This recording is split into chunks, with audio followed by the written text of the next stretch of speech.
Hello everyone, Myzzrym here. Today's video is going to be the last video about the items, so late game items and situational items. It's going to be quite long, mind you. Also, you'll notice that I have changed my microphone setting. This is because many people complain about it to be being way too loud and, just being a pain to listen to in general. So just let me know what you think about the new settings, and we'll see next time if I keep those settings or if I try another set of settings. So let's jump into the late game items. What's a late game item? A late game item is an item you would consider once your inventory is almost full and you have enough gold to replace those early game items by something more powerful. Not as cost efficient, of course, but since you're limited in slots, having more powerful items if you have gold is way more useful than having a lot of small items. So let's start with the boost of travel. I already talked very briefly about the boost of travel in the last two videos, just saying that I will talk about it later. This is because the boost of travel is not as useful to rush as the other boots. Why is that? Well, the other boots, as I already explained to you, have very nifty bonus. For example, phase, for example, damage, having a attribute that you can change, attack speed. But boosts of travel only have movement speed. They do not. It does not have like any other passive bonus. So it's a good movement speed. It's 100 where the others are around like 60, 65. But the reason you buy the boost of travel is for the active ability, and this is very useful late game. This is because boost of travel combine the town portal scroll with the boots. And early to mid game you might not need the boost of travel as much because you still have these other towers, so you can just teleport around with those towers. And it's enough usually. You do not need the boost of travel. Plus, the boost of travel is very expensive, so you might, it's usually more efficient to buy a regular set of boots plus another item for 1,000 gold. 1,000 gold is almost equivalent to 2 bracers, so that means that's the difference between life and death in team fights sometimes. So why do you ever want to buy boots of travel? Well, just imagine two-case scenario. First case. We're pushing around the middle lane, and we're pushing, for example, this tower. Somehow the enemy just group around here and decide to push our base. Well, if we're going into a base trade, we're losing because we still have this tower to destroy, where they only have this tower to destroy and they have the racks. And in Dota, it's not like in League of Legends. The inhibitors do not respawn. This is the barracks, and they do not respawn. So if you lose a lane, it's down for good. You're playing with a disadvantage. And thus the problem is, if you're pushing here, you want to teleport back, and you can do so with the TP scroll. You can just teleport back to here and defend. Nothing problematic here. But imagine the other case scenario. The other case scenario is you're defending here against creeps, for example, because the lane is pushed, so you cannot just leave the tower here, and your allies are gathering here for the final push to take down the barracks. Now, what can I do? If I do not have boost of travel, I can only teleport, let's say, to here, or if ever for some reason this is still standing, but this tower will very likely go down in the mid game. I will teleport there, I will walk up to here. That means the enemy either have the time to respawn because my allies waited for me, or my allies went without me and fought the 4 against, I don't know, perhaps 5 or whatever's left of the enemy team. So in the second case scenario, you see that it's not really good. I quite need the mobility to join them quickly, and I can do so by using boots of travel because teleport scroll can only be used on ally structure, whereas boots of travel can be used on ally creeps as well. Creeps and also summons. This is something to notice. So if ever I use my, for example, summon and I say, okay, you go there on the minimap and he'll go, I can actually just click on him and I will teleport on him. So you can do that also on your ally summon, of course. That means that in the second case scenario, I can defend here and then teleport on a creep here when they decide to push. Also, you'll notice that the cooldown is also shared for the boost of travel and the TP scroll, so you cannot just like TP middle with the boost of travel, farm and teleport back to base. So very useful. And also late game, you want this item because you will have normally in your inventory boots, for example power thread, 4 items, and the TP scroll, because the TP scroll is one of the most important thing. Late game, enemy heroes can just tear down towers in 2 or 3 seconds. If you do not have a TP scroll, you won't be there in time, your barracks will be gone, and you may lose the game because of just having this. Maybe you'll have all the items in the game, maybe you have like all the most expensive items. If you do not have a TP scroll, you might lose just because of this. So TP scroll, very important. That's why you will have boots, 4 items, and 1 TP scroll. Late game, you might not want to have a slot used by a TP scroll. This is why you want to sell your item, your boots, and buy boots of travel instead. This is quite unheard of in League of Legends, to sell your boots to buy another pair. In Dota, it's not so uncommon. If you're a carry hero, you have 4 items, your boots, TP scroll, some gold. Well, instead of buying and saving up and buying for a last very expensive item, and just gambling the fact that you will not need to TP, and if ever you need, well, oh, you know, too bad, I just lost the game because of this. Just sell your regular phase boots, for example, and replace it with the boots of travel. So now boots of travel is gone. Support items already talked about here, but there's another support item that's not an upgrade from anything. It's called the Ghost Scepter. It's into basic arcane tab. Ghost Scepter, what is this item? This is an item that allows you to go into ghost form for 4 seconds. For 4 seconds you'll be invulnerable to attacks, physical attacks. So that means it's a very good item against carry heroes. Imagine you're a support hero late game. Now, enemy heroes have way more farm than you do, and will have always way more farm than you will ever do. This means you cannot compete with him by buying defensive item, for example. You cannot say, okay, he has that much DPS item, that many DPS item, I can just counter it by buying that many, you know, health item or armor item. You'll never have enough gold to survive long enough. Instead, since you cannot stand your ground, you just use Ghost Scepter. Using Ghost Scepter, you'll be invincible for 4 seconds against physical attacks. That means enemy carry has to focus on someone else. Very important, because he will waste time going from you to someone else, and if this someone else is actually having a Ghost Scepter as well, he will have to run up to someone else, etc, etc. 4 seconds is all it takes for a late game carry hero to kill you if you're a support hero. So Ghost Scepter, very important item if ever you're getting just picked down by the enemy carry. Notice that the Ghost Scepter, when you're Ghost form, you're very vulnerable to spells. You take 40% extra damage from spells. So just do not just go into the team fight and activate it. Else you just like take all the AoE in the world and you'll just implode. So be careful when using this item. It's a very important item when the enemy carriers are farmed. But you also have to know when to use it. Right, so this is it for the support item. Caster items. There are last 3 items I didn't talk about. I'll talk first about the Orchid and the Scythe. Orchid of Malevolence is a DPS item. So you might go, wait, what the hell? Caster item? Isn't that like, you know, supposed to help AP carriers or something like this? And how come I just buy a DPS item that makes me able to just attack faster and deal more damage with my auto attacks instead of boosting my abilities? In Dota, there's no scaling abilities. I repeated that like 50 times already. So intelligence heroes sometimes scale very well late game by buying a damage item. Of course, they'll very rarely be as powerful as, you know, agility carries that have very powerful items as well.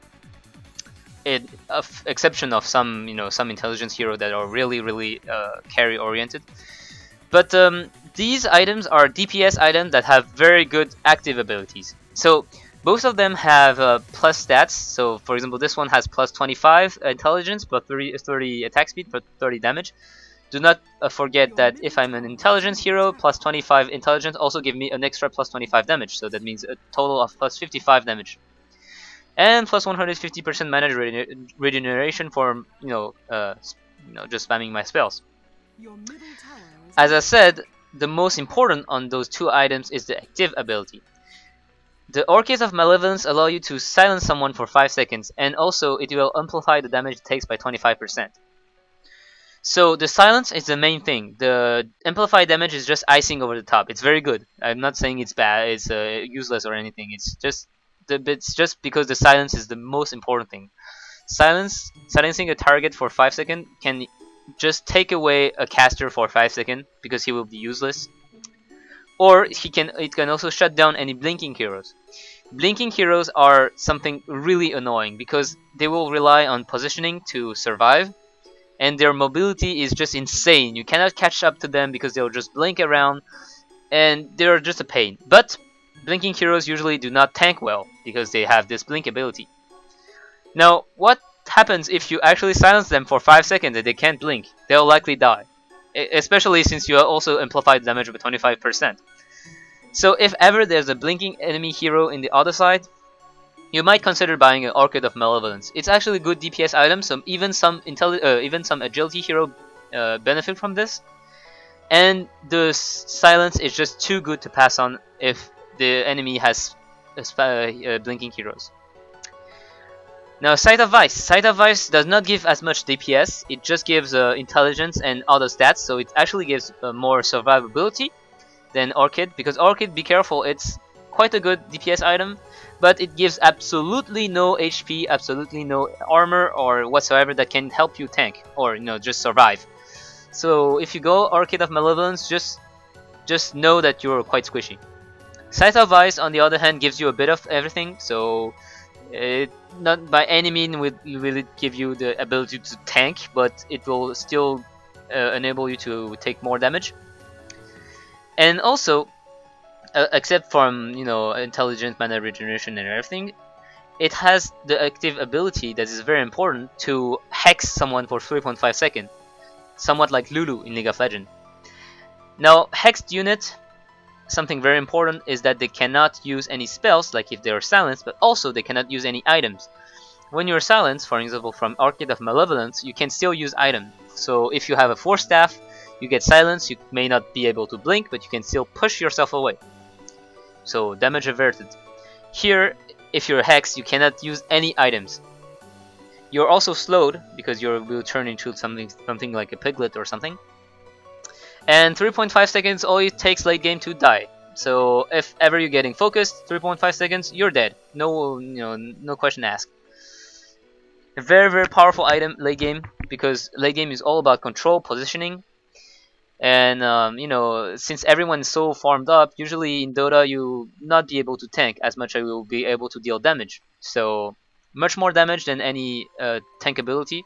That means that having disables are much more important than anything else. Now, also notice that it destroys illusion, so you may wonder, why do I want to destroy illusion instead of hexing someone? Sometimes illusions are very powerful late game, and it might be a good idea to just destroy an illusion instead of having it pound on your face while trying to kill the enemy heroes. Okay, so Refresher Orb. This is an item quite unlike the other two, and it's an item that's very, very expensive, 5,300. And that's look quite shitty at first sight. It's the passive bonus, 5 HP regeneration, 200% mana regeneration, 40 damage, 6 intelligence. Well, seem quite low.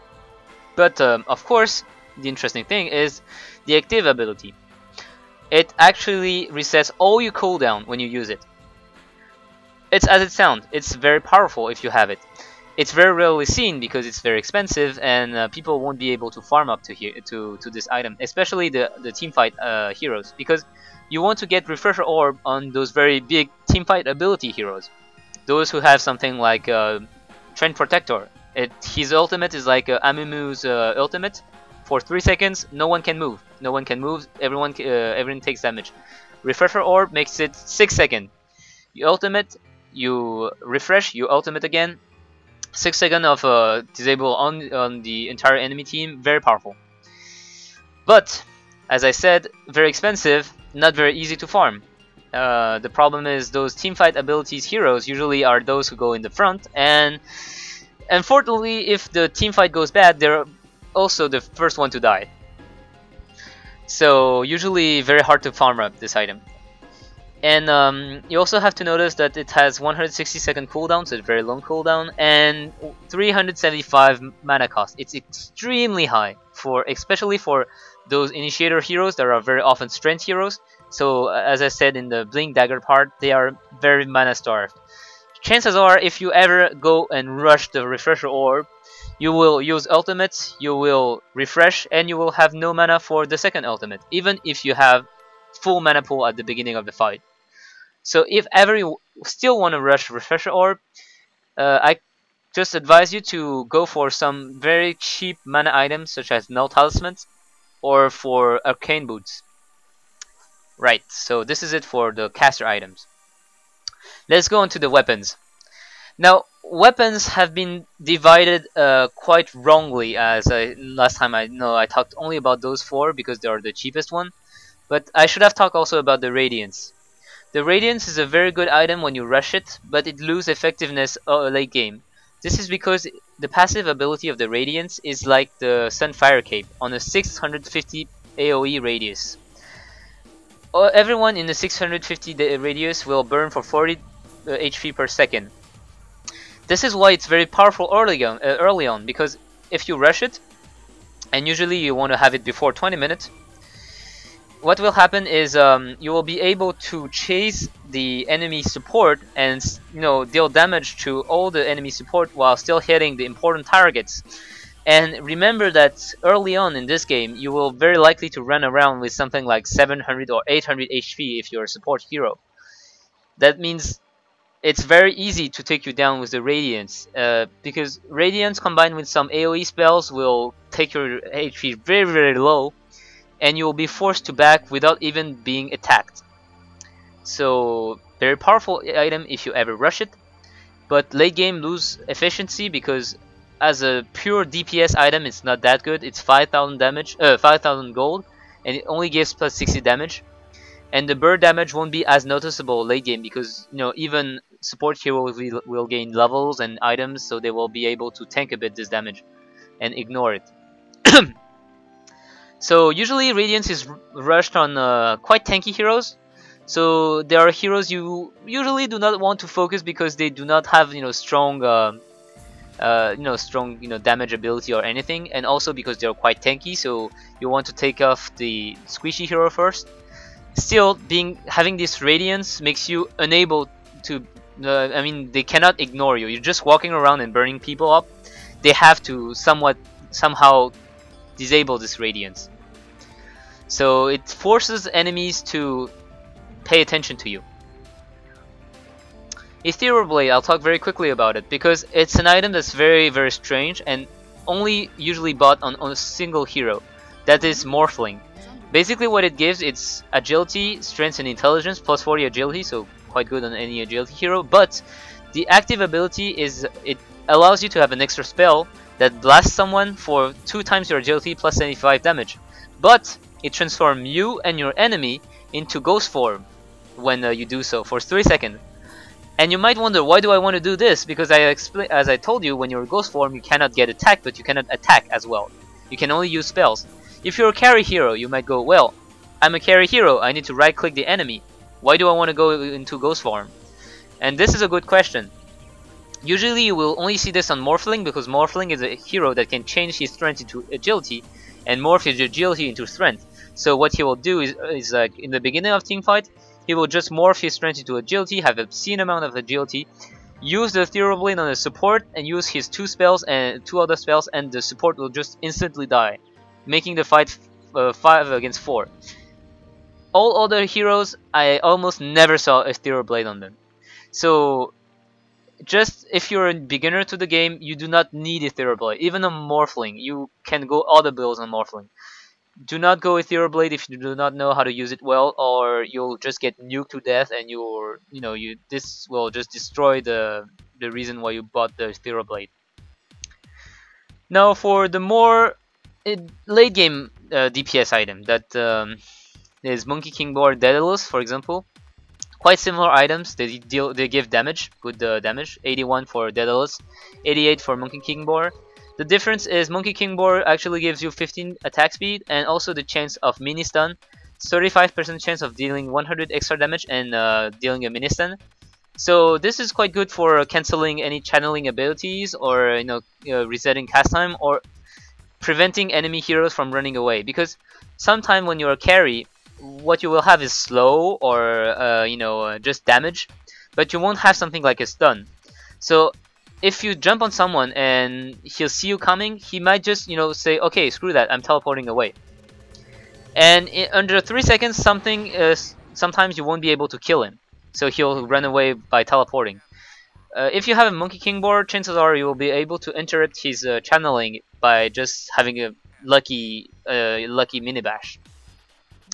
Also, very important, the Monkey King bar gives you True Strike. That means you won't be missing any attack. There are heroes that blind you. There are abilities that make you able to have evasion. And also, if you attack from downhill to uphill, you have a chance to miss your attacks. Now with this item, you won't miss any attack. That means it's very powerful against some heroes like Brewmaster that have a skill that makes you miss 75% of your attack, or against, for example, Windrunner, who has a skill that grants her 100% evasion for a few seconds. Daedalus, on the other hand, is more a pure damage item. It only gives the ability to have critical damage, so it has 25% chance of getting a critical, and also the critical damage is 250% damage, so it's quite huge. Still, not very good item to rush because as I told you in the Chrysalis video, you might not have enough attack speed early on to make it pay off, so it's quite a gamble also. So Daedalus or Monkey King bar, you choose whenever you want to buy it. I would go for Monkey King bar usually because it's more all-around item. It can give you more, it's less only for damage. And plus, Daedalus gives a critical chance, but critical chance does not work on building, for example. So Monkey King bar gains more DPS in terms of pushing because it gives more damage and some attack speed. Butterfly. Butterfly is somewhat like the bread and butter luxury item of every agility hero because it gives plus 30 damage, plus 30 attack speed, plus 30 agility that gives you an extra plus 30 damage and plus 30 attack speed if you're an agility hero, and 35% evasion. So very good for agility heroes, against carriers, against towers, against anything, just not against casters because evasion and armor does not help you surviving any nukes. And you do not very often see the butterfly because it's very expensive. Also, it's not helping your. It's not a good item to rush because it does not increase your survivability against early nukes, and early nukes is what will usually take you down in the early to mid game. Late game though, very good item. Divine Rapier, gamble item. This is an item you do not want to buy under any circumstance, except if you are just playing around and you're sure you're gonna win, and even so, it's very dangerous. This is because the Divine Rapier gives 300 damage, so it's the most powerful item ever, but it drops on death, like the Gem of True Sight.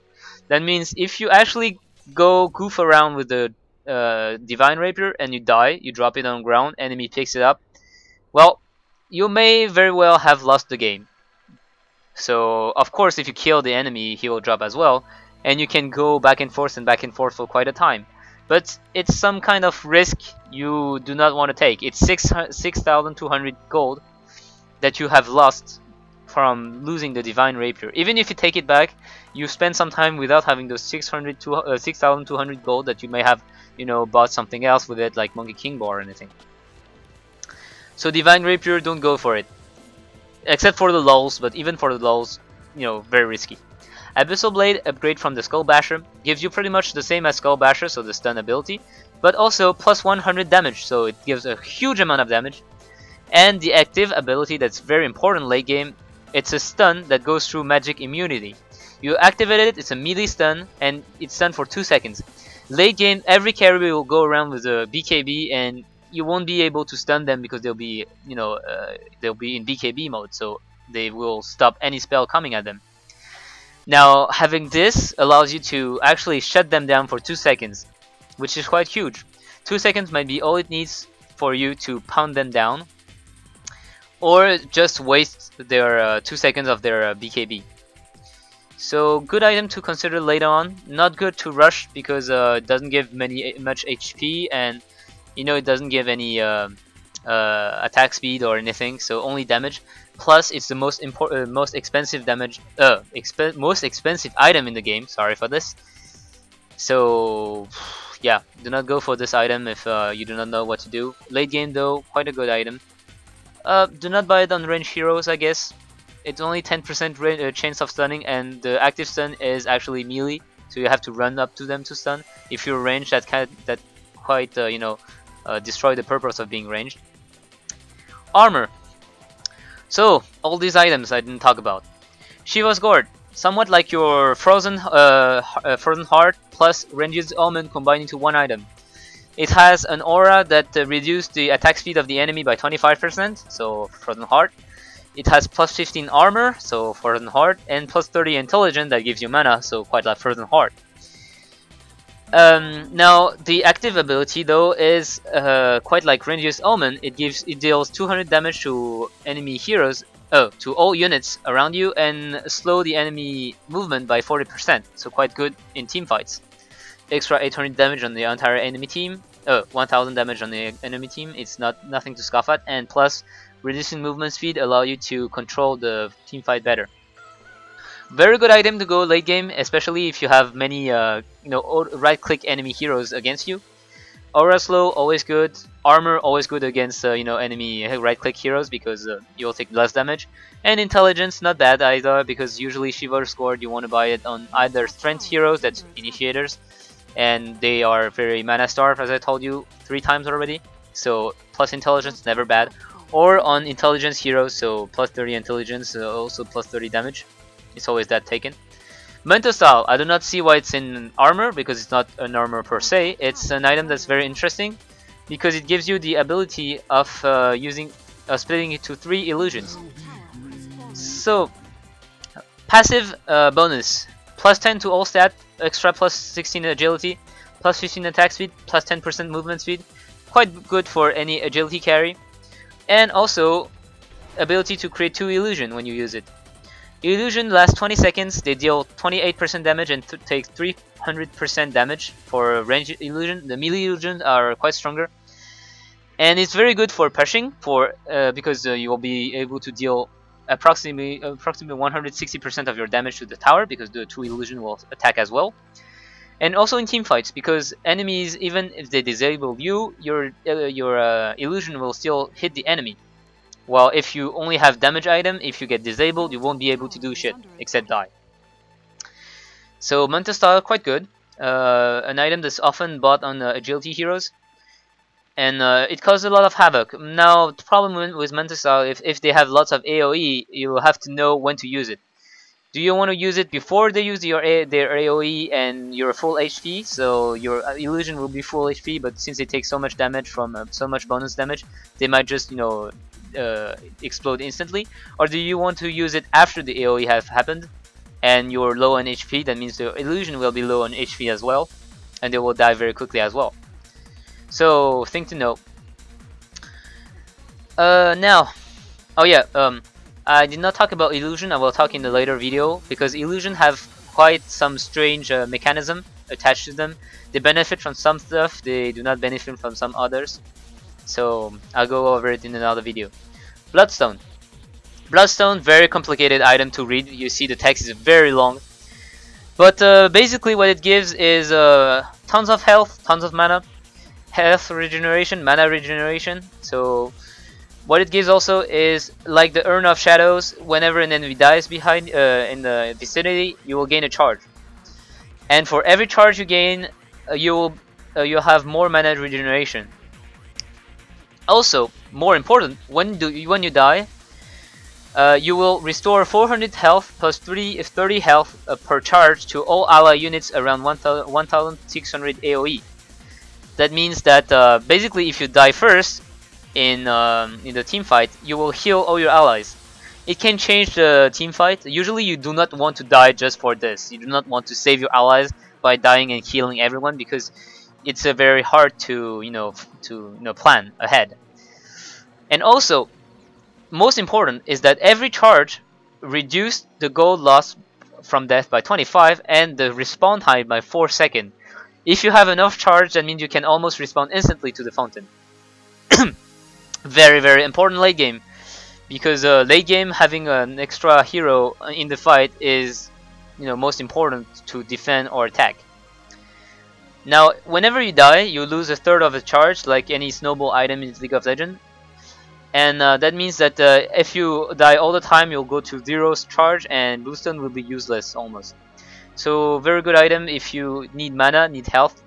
Usually you'll see this item on, for example, caster AoE heroes like Leshrak, who needs to be in the fight to cast all his AoE, but he still needs to be quite tanky because he will die otherwise when he's in the fight. And also he needs the mana to spam his spells. Or you can also see it on, for example, Storm Spirit, who's a hero who can jump around, but it's very mana intensive to jump all the time. So he needs the mana, and also he needs the health to avoid going down if he ever gets stunned. Now, Linken Sphere.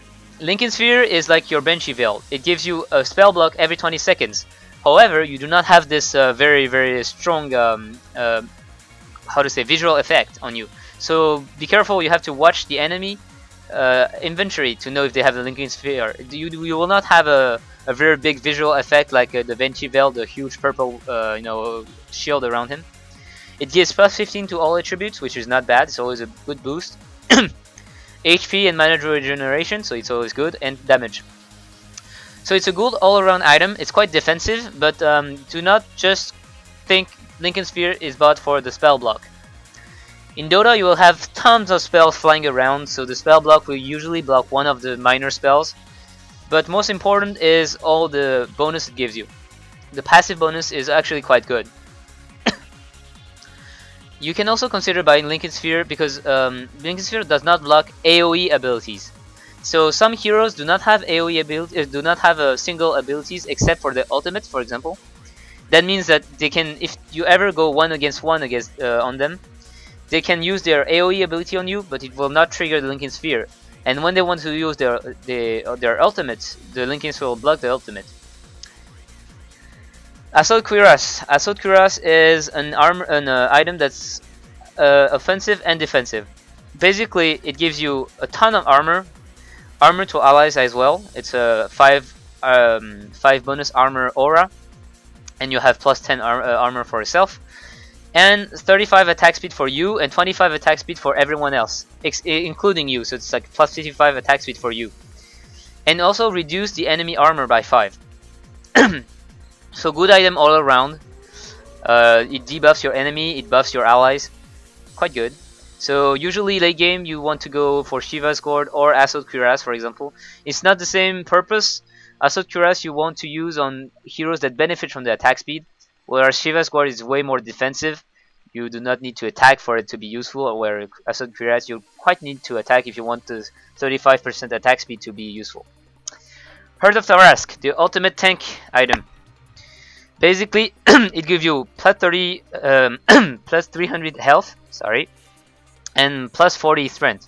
So that's a huge amount of health. I think it's around 1000 health or more.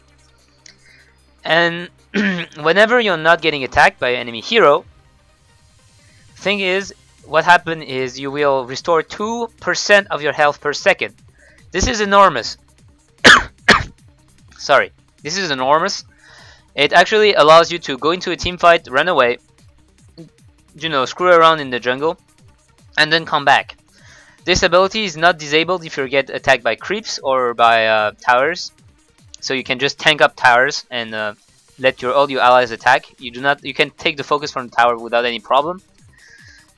And restoring 2% health per second is enormous. Alright. It gets disabled if you get attacked by enemy heroes or Roshan. So you cannot just tank up Roshan with your heart without any problem. Last is the upgrades. I talked about those 3, I think. So Desolator, good damage item. What is artifact items? Artifact items are items that do have something called unique attack modifier. As you see, Desolator is a unique attack modifier and does not stack with other unique attack modifiers. That means if you buy a Diffusal Blade and a Desolator, you won't be able to burn mana from the Diffusal Blade and reduce the armor from Desolator. You will only take one of the two bonus. Usually I think it's the first one which has been bought. So do not buy 2 items from this slot, except some exception that we'll talk about. So I think I talked about those. A Desolator I forgot, so I'll talk about again. Basically gives damage and armor reduction. Very good. Early on, it reduces armor. Early on, you have less armor, so the armor reduction will be more powerful. And basically, you will deal more damage for. You will deal more damage, and everyone who attacks the same target will deal also more damage. Yeah, I think they have an item in League of Legends, the Black Cleaver. It's quite the same, but you do not need to attack like 3 times for it to be effective. It reduces 6 armor at the first shot, and it doesn't stack. It doesn't go 6, 12, 18. It just stays at -6 armor. Heaven Halberd, sorry, a new item recently introduced. So I talked about Senge Yasha last time. Senge give you an ability to have a passive ability to slow the enemy on hit.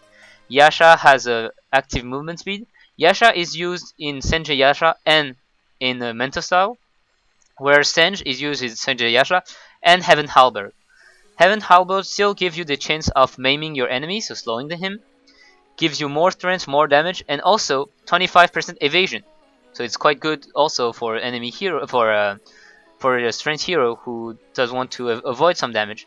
And very important, the active is disarm for 4 seconds on a range target and 3 seconds on a melee target. For 3 or 4 seconds, the target won't be able to right click. He'll be able to use spells, but no right click. So quite useful against carries. It's quite like the Ghost Scepter, Ghost form, but you don't take extra damage when you're disarmed.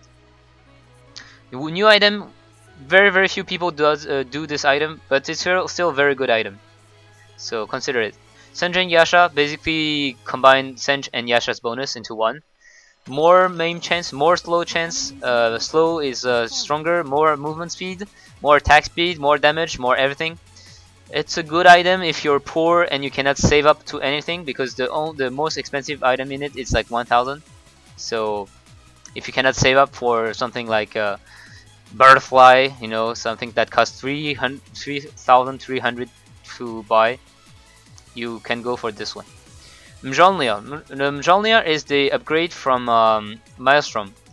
It takes the Maelstrom and the Hyperstone, and basically it gives the same bonus as Maelstrom, but more attack speed, more chance to chain lightning. Oh no, same change to chain lightning, but more damage in the chain lightning.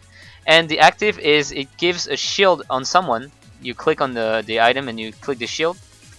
You click on someone and it gives a shield. And whenever this guy is attacked, he has a 25% chance, I think. Yeah, 25% chance of throwing lightning on enemy heroes.